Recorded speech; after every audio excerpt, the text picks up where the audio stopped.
வணக்கம் நண்பர்களே. இந்த வீடியோவில் நாசா விண்வெளி ஆராய்ச்சி மையமே பரிந்துரைத்த வீட்டில் வளர்க்கக்கூடிய 4 செடிகள் பற்றி பார்க்க போகிறோம்.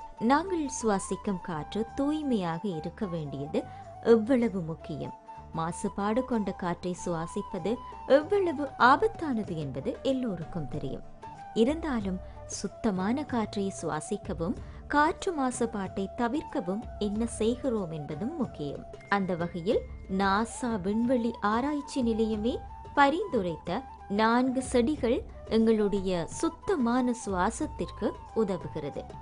முதலாவது ஸ்னேக் பிளான்ட். பார்ப்பதற்கு பாம்பின் தோற்றத்தில் நீளமான இலைகளை கொண்டிருப்பதால் ஸ்னேக் பிளான்ட் அப்படி என்று அழைக்கப்படுகிறது. ஸ்னேக் பிளான்ட் இரவு நேரத்தில் ஆக்சிஜனை அதிகமாக விடுவிக்கக்கூடியது. இதனால் இரவு நேரத்தில் ஏற்படும் ஆக்சிஜன் பற்றாக்குறையை சரி செய்து நல்ல தூக்கத்தை கொடுக்கிறதா. அடுத்து ஸ்பைடர் பிளான்ட்.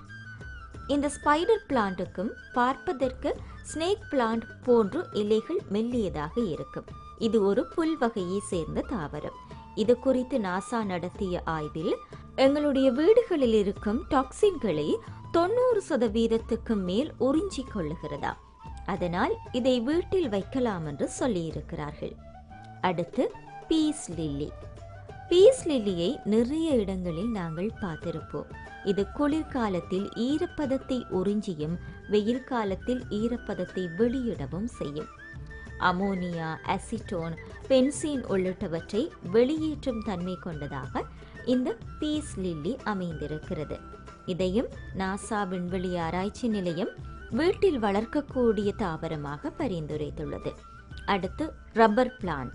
ரப்பர் பிளான்ட் வீட்டுக்குள் வளர்ப்பதற்கு ஏற்ற மிகவும் அழகாக இருக்கக்கூடிய ஒரு செடி. இதையும் நாசா வீட்டில் வளர்க்க வேண்டிய முக்கியமான செடியாக பரிந்துரை செய்திருக்கிறது.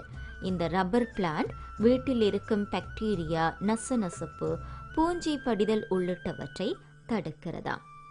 மேலும் வீடியோக்களை பார்வையிட வணக்கம் லண்டன் யூடியூப் சேனலை சப்ஸ்கிரைப் செய்யுங்கள்.